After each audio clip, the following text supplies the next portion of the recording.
नमस्कार, आदाब, सत श्री अकाल, जय भीम, जोहार। मेरा नाम है नवीन कुमार। 3 सवाल हैं। पहला, चीफ इलेक्शन कमिश्नर को मिर्ची क्यों लगी? दूसरा, क्या झारखंड के मुख्यमंत्री हेमंत सोरेन के साथ होने वाला था सूरत कांड? सूरत कांड याद है ना? कांग्रेस के उम्मीदवार के प्रस्तावक ने ही खेल कर दिया था। गुजरात के सूरत लोकसभा सीट से भाजपा की निर्विरोध जीत के लिए कांग्रेस प्रत्याशी नीलेश कुंभानी के प्रस्तावकों ने ही भाजपा से हाथ मिला लिया था। सोच लीजिए, लोकसभा चुनाव में कोई निर्विरोध जीत जाए, चुनाव ही ना हो, वोटरों को वोट देने का मौका ही ना मिले, लेकिन ऐसा हुआ था और चुनाव आयोग लोकतंत्र की इस हत्या का तमाशा देखता रहा था। तो क्या हेमंत सोरेन के साथ भी यही होने वाला था या हो सकता था? और तीसरा सवाल, क्या झारखंड में चुनाव आयोग सचमुच में निष्पक्ष चुनाव करा पाएगा? लेकिन जो पहला और दूसरा सवाल है वो इस समय का सबसे बड़ा सवाल है, क्योंकि हेमंत सोरेन के साथ कुछ भी हो सकता था। जरा इंडियन एक्सप्रेस की हेडलाइन पर गौर कीजिए। झारखंड में एक कार का पीछा, घबराया हुआ मुख्यमंत्री कार्यालय और हिरासत में लिया गया व्यक्ति और नाराज मुख्य चुनाव आयुक्त। तो सवाल है कि एक चिंदी से मामले में मुख्य चुनाव आयुक्त नाराज क्यों हुए? इतने नाराज हो गए कि सीधे चीफ सेक्रेटरी और डीजीपी को फोन घुमा दिया। तो क्या वो ऐसे ही हर मामले में लाल हो जाते हैं? सुनिए पूरी कहानी। दरअसल झारखंड विधानसभा चुनाव में मुख्यमंत्री हेमंत सोरेन एक बार फिर से बरहेट सीट से चुनाव मैदान में। हेमंत सोरेन ने अपने नॉमिनेशन में प्रस्तावक बनाया मंडल मुर्मू को। मंडल मुर्मू संथाल विद्रोह के नायक सिद्धू कान्हू के वंशज हैं, इसलिए उनका प्रतीकात्मक महत्व तो बहुत ज्यादा है। लिहाजा भाजपा ने भी उन पर नजर गड़ा रखी थी। मुख्यमंत्री को जब पता चला कि मंडल मुर्मू नॉमिनेशन के बाद से भाजपा के लोगों के साथ कुछ ज्यादा ही यारबाजी कर रहे हैं, गलबहियां कर रहे हैं, तो उनका माथा ठनका।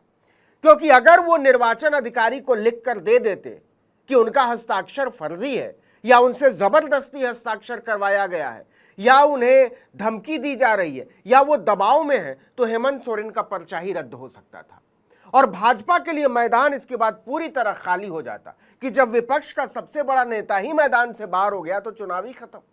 इसके बाद खबर आई कि झारखंड मुक्ति मोर्चा मंडल मुर्मू का पीछा करवा रहा है, उनका पता लगा रहा है कि वो क्या कर रहे हैं, कहां जा रहे हैं, किससे किससे मिल रहे हैं। झारखंड की एजेंसियां सक्रिय हो गई। 29 अक्टूबर की दोपहर गिरिडीह के डुमरी से गुजरते हुए पुलिस ने मंडल मुर्मू की गाड़ी रोक ली। पता चलता है कि हेमंत सोरेन के प्रस्तावक मंडल मुर्मू भाजपा के 2 नेताओं के साथ गाड़ी में कहीं जा रहे थे। इसके बाद तो हंगामा खड़ा हो जाता है। बताया जाता है कि पुलिस उन्हें हिरासत में ले लेती है और थाने ले आती है। कमाल की बात तो यह है कि इस पर भाजपा और chief election commissioner Rajiv Kumar दोनों को समान भाव से गुस्सा आ जाता है। अब खेल समझिए। गोड्डा के सांसद निशिकांत दुबे ने सोशल मीडिया पर उसी दिन मंडल मुर्मू के साथ एक फोटो डाली और ऐलान किया कि हम दोनों एक ही हैं।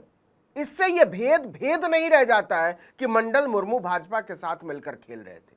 दूसरी तरफ झारखंड मुक्ति मोर्चा के प्रवक्ता सुप्रियो भट्टाचार्य आरोप लगाते हैं कि चेकिंग के दौरान पाया गया कि मंडल मुर्मू को कुछ लोग कहीं ले जा रहे हैं।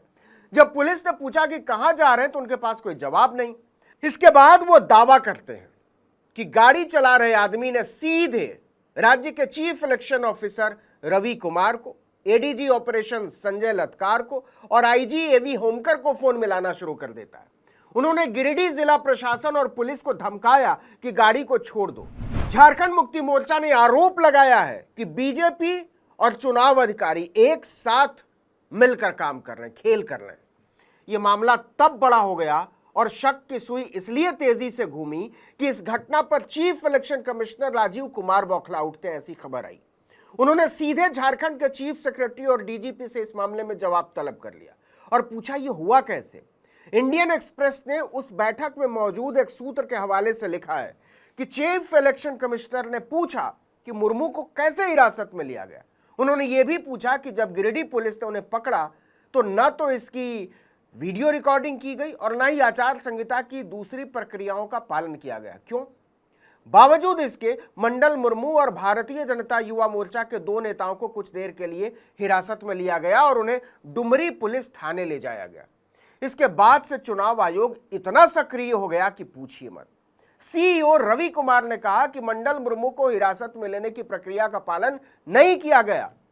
अब खेल को समझिए कि कैसे मंडल मुर्मू भाजपा के साथ मिलकर सूरत कांड की प्रस्तावना के सूत्रधार हो सकते थे।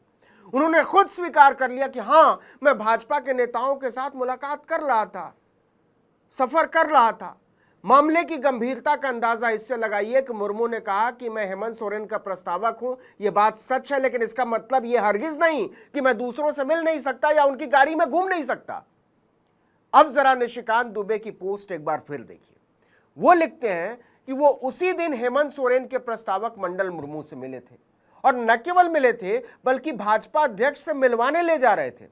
उन्होंने फेसबुक पर लिखा, सिद्धो कान्हू 1855 हूल क्रांति के नायक के वंशज, जो आदिवासी की घटती जनसंख्या व बांग्लादेशी घुसपैठियों से त्रस्त होकर प्रदेश भाजपा नेतृत्व से मिलने जा रहे थे, को डर से मुख्यमंत्री हेमंत सोरेन जी ने डुमरी में गिरफ्तार किया।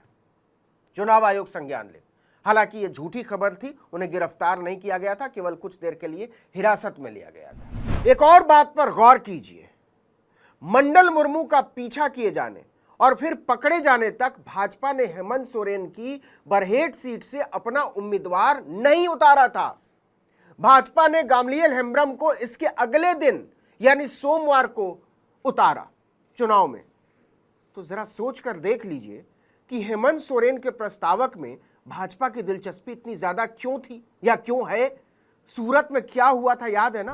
कांग्रेस के उम्मीदवार नीलेश कुंभानी के प्रस्तावकों ने आखिरी दिन चुनाव अधिकारी को लिखकर दे दिया था कि हमारे हस्ताक्षर सही नहीं है और हम कांग्रेस उम्मीदवार के प्रस्तावक नहीं हैं।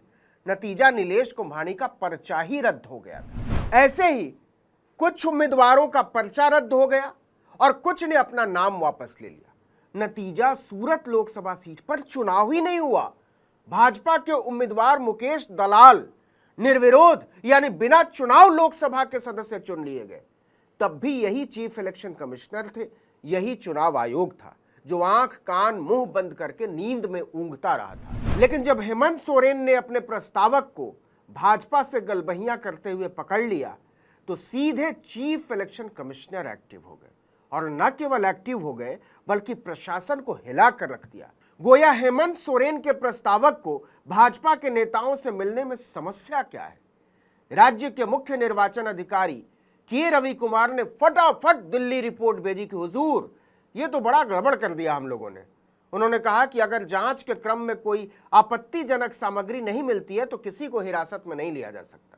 हमने उत्तरी छोटा नागपुर के आयुक्त की जांच रिपोर्ट आगे की कार्रवाई के लिए भारत निर्वाचन आयोग को भेज दी है।